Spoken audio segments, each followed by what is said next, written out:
Here's the thing, I'm sure you've noticed this, that every time you come for an event, there's a standing ovation like this.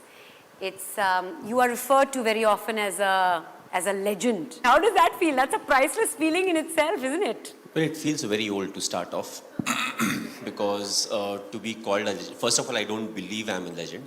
But to be called a legend, which means you have spent a lot of time on the field. On the field, depending on whichever stream you come from, whether you are from Bollywood, whether you are from cricket or any other sport, or business, banking, any sector. There's a survey where the results revealed that you are the second most admired man in India. Taaliyan ho jaye. That is a big deal. Second to whom? Second to our Prime Minister.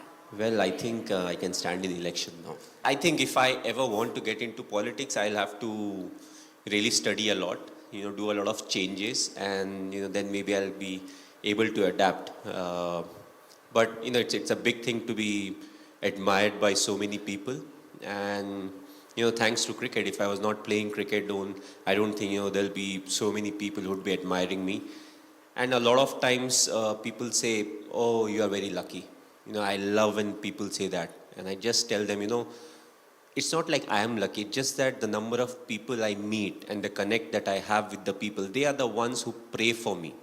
And that's why I'm so lucky. It's not like, I was born lucky, but over the years it has happened that, whenever there's a 50-50 scenario, more often than not, it turns in the favor of us, whether it's me as an individual or as a team. So, being lucky is important, but at the same time, I think the admiration and it's something, you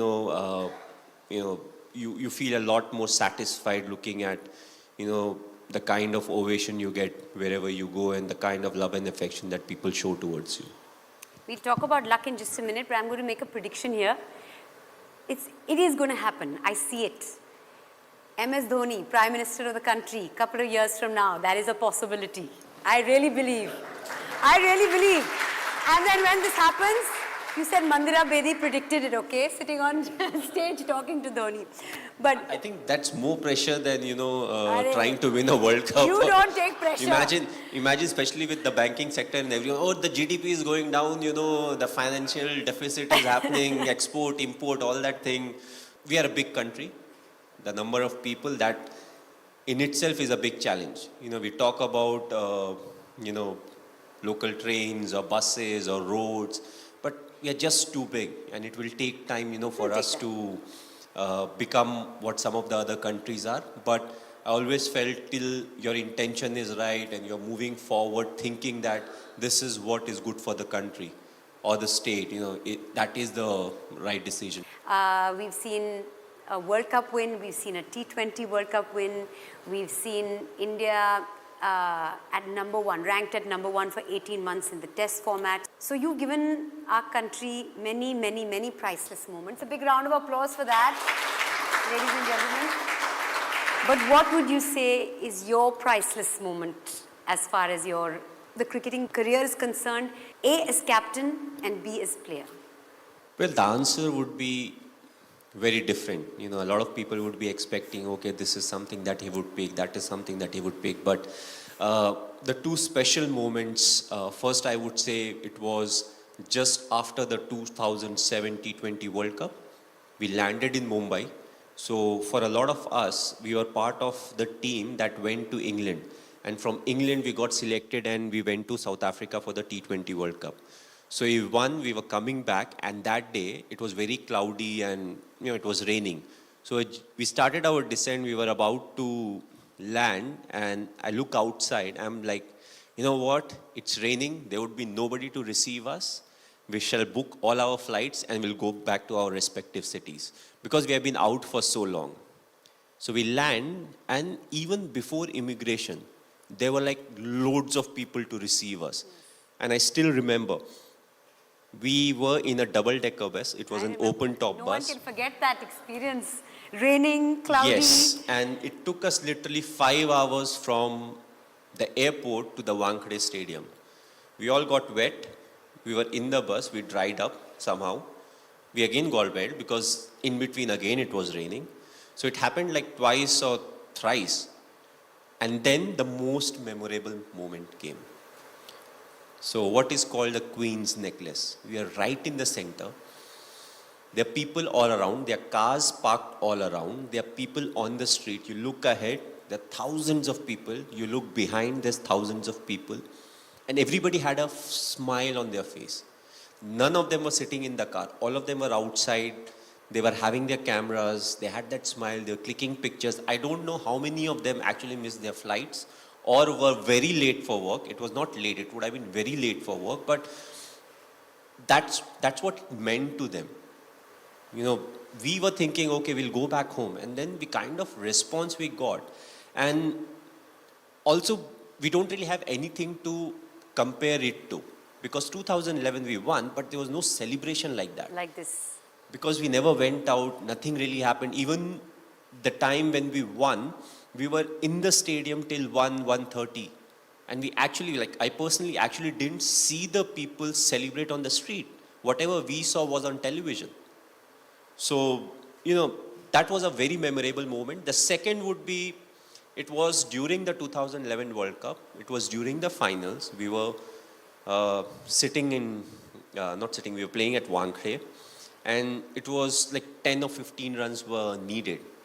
And me and Yuvraj, we were batting. And all of a sudden, the crowd, they start singing the song Vande Mataram.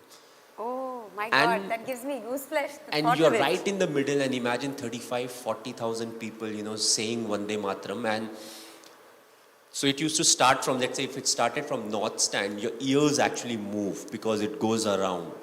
So that would be my second most memorable moment, or one or two, you know, I can't really stack it saying this was the preferred moment, but it was something that was very, very special. And I don't know if I would ever be able to witness something like that, because you may have 40,000 people singing the national anthem or singing the national song, but that atmosphere, the moment, the hard work that was put for that 45, 50 days, you know, during the World Cup, whether it will come or not, you know, so I feel these are the two priceless moments when it comes to my cricketing career. And there have been lots of other moments, but these two I think were very, very priceless, you know, to me. What advice would you give a youngster today who's getting into cricket or sport, any kind of competitive sport maybe? The youngsters today, the only piece of advice I would give them, which was very relevant when I made my debut or people in the 80s played, cricket is the core. You take care of cricket, everything else will take care of itself. So this is you. Your social media, I follow you on Instagram, has got lots of videos and lots of images of your beautiful little daughter. Tell us or share with us one of the most priceless moments that you've had with her. I think the most priceless moment was after the World Cup when we came back, and Sakshi and Ziva, they were still in Delhi at that point of time, Gurgaon. And the first time I saw her, I picked her up, and she must be 2 months or 1.5 months, and she made a lot of noise. That was the first time she was seeing me. I don't know whether she saw me or not, because they say as a kid who's 1 month, 2 months, they can't really see long. Yeah, their vision isn't developed. But for the full 5 minutes, she was making noise, she was giggling, and Sakshi was like, she has never done it. I don't know why she's doing it. She even had problem with that. Why is she doing it? Why she never First you does were not it there. with me? Now she's come. Why is she responding to you like this? Yeah, so I think that was a priceless moment, because whatever said and done, that first time when you see your newborn, you know, something happens which is very difficult to describe in word. And from that till now, she's 4.5, and every time she comes in and she has a new question or answer. And the latest is, you know, when you ask Lee, okay, why do you love Papa? Papa is money. Oh, wow. I don't know who taught her, but she's straightforward. She's like, why do you love Papa? Oh, because Papa is money. That priceless moment that gave you your first grey hair. Do you remember it? I think it started very early in our career, you know, because every game that you play when it comes to cricket, it may be your last game. So like my fifth game was almost my last game. People say different things about it, but I had not scored in the first 4 games. The fifth game, after the game, there was a selection meeting that was held. So there's 99% chances coming from Bihar, Jharkhand, which was not very well known for cricket. If I had not scored in that game, I think 90% I would have been kicked out of the team, which people say, no, That's where your first grey hair came. I think so. Probably. Yeah. I think it's a good thing to have or get grey hair because it shows that you think about certain things in life. You do get stressed about things in life. But the amount of grey hair and beard that I've got, I think if I don't color my hair, I'll be like Amitabh Bachchan. That's how grey I am, So, Really? yes, at 39. See, that's one secret that he's just shared with us. No, See, this I have shared with a lot of people. You have? Big round of applause. MS Dhoni. Always straight from the heart.